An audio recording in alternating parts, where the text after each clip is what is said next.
As soon as I entered the copse, Lady Catherine began in the following manner. You can be at no loss, Miss Bennet, to understand the reason of my journey hither. Your own heart, your own conscience must tell you why I come. Elizabeth looked with unaffected astonishment. Indeed, you are mistaken, madam. I have not been able at all to account for the honour of seeing you here. Miss Bennet, replied her ladyship in an angry tone, you ought to know that I am not to be trifled with. But, however insincere you may choose to be, you shall not find me so.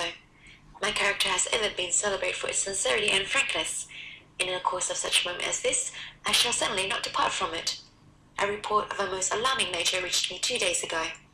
I was told that not only your sister was on the point of being most advantageously married, but that you, that Miss Elizabeth Bennet, would, in all likelihood, be soon afterwards united to my nephew, my own nephew, Mr. Darcy.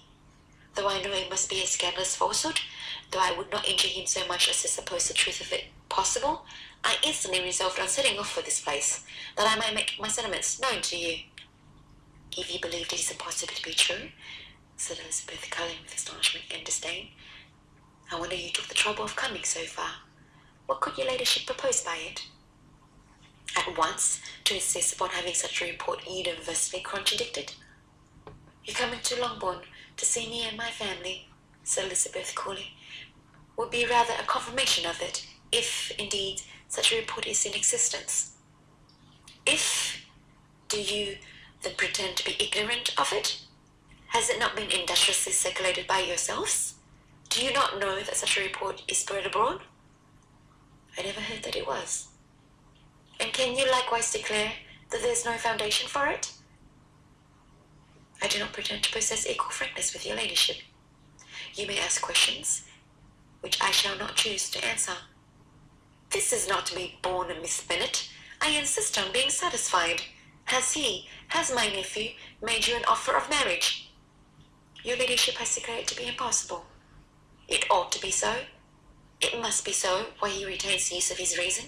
But your arts and allurements may, in a moment of infatuation, have made him forget what he owes to himself and to his family.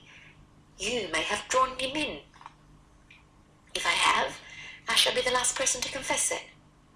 Miss Bennet, do you know who I am? I have not been accustomed to such a language as this. I am almost the nearest relation he has in the world, and am entitled to know all his dearest concerns.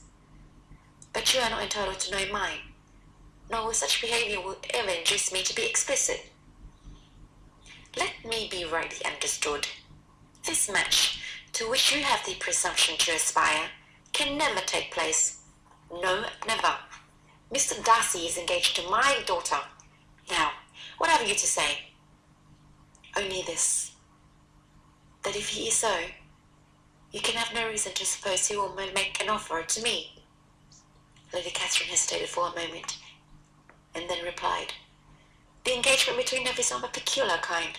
From their infancy, they have been intended for each other. It was a favourite wish of his mother, as well as of hers. While in their cradles, we planned their union, and now, at the moment when the wishes of both sisters will be accomplished in their marriage, to be prevented by a young woman of inferior birth, of no importance in the world, and wholly unallied to the family, do you pay no regards to the wishes of his friends, to his tacit engagement with Mr. Burke?